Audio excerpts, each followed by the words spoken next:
Mesdames, Messieurs, chers amis, la crise sanitaire a éveillé une crainte forte, celle d'ouvrir un conflit entre les générations, de voir notre jeunesse refuser des restrictions et des mesures destinées à la protéger, bien sûr, mais peut-être plus encore à protéger les plus fragiles et les plus âgés.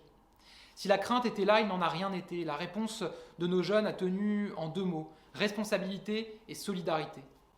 Responsabilité car chacun a joué son rôle et pris sa part.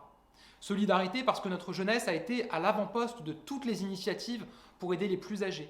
Et depuis cette jeune fille qui faisait les courses pour sa voisine jusqu'à cet homme de 25 ans qui s'engage pour passer quelques coups de fil et lutter contre la solitude des personnes âgées, il n'y a pas eu de petits gestes. Les années qui s'ouvrent sont celles des défis, défis pour la planète, défis pour notre modèle économique, défis démographiques avec une pyramide des âges qui va continuer à évoluer.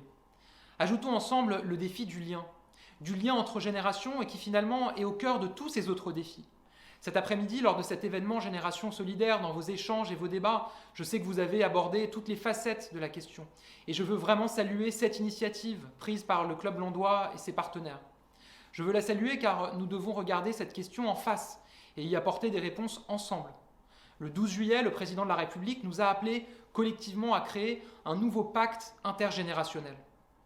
Ce nouveau pacte, c'est créer les ponts entre la jeunesse et les personnes âgées, pour permettre aux plus jeunes d'aider leurs aînés, mais pour faciliter la transmission aussi des plus âgés vers les plus jeunes, et faire en sorte qu'il ne manque aucun maillon dans la chaîne de solidarité de notre pays. Ce nouveau pacte, c'est comprendre que la retraite signifie la fin d'une carrière, mais certainement pas la fin de la vie active, et de donner les moyens de s'engager et de s'investir à toutes celles et à tous ceux qui rentrent dans la troisième partie de leur vie. C'est briser quelques stéréotypes d'âge aussi. Ce nouveau pacte, c'est une société inclusive, où l'on vit mieux ensemble. Cela passe par un habitat partagé, accessible pour les plus âgés, abordable pour les plus jeunes.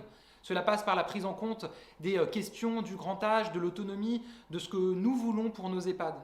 Et je suis fier que ce gouvernement se soit saisi de cette question et ait annoncé des moyens et des ambitions pour mieux vivre le grand âge.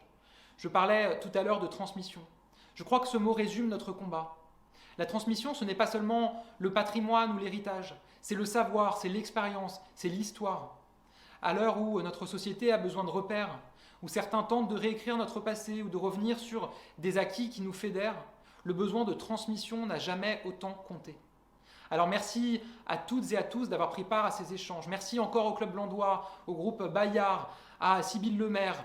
Vos idées, vos contributions sont un apport majeur pour bâtir ce nouveau pacte intergénérationnel et vous pouvez compter évidemment sur nous pour nous en emparer pleinement.